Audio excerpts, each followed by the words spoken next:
Hello from Australia Towbars and Performance. Today we had a great pleasure of installing a Westfalia invisible detachable towbar on a Porsche Cayenne GTS 2009 model, which is a facelift model.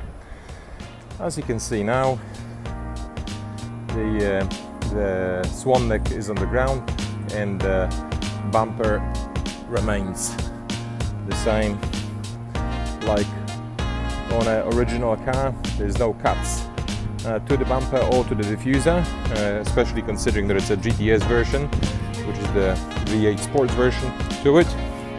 When you want to attach the tow bar, all you gotta do is locate the hole, and the tow bar is there. The electrics are hidden inside the bumper, so you can easily attach your adapter or hook up your electrics to it. And this install also has come with the dedicated tow module that's LED compatible, that's wired up and integrated with vehicle's electronics. So it's pretty much the same like from the Porsche factory in Germany. Tow bar comes with these tow bars, they come with lifetime warranty.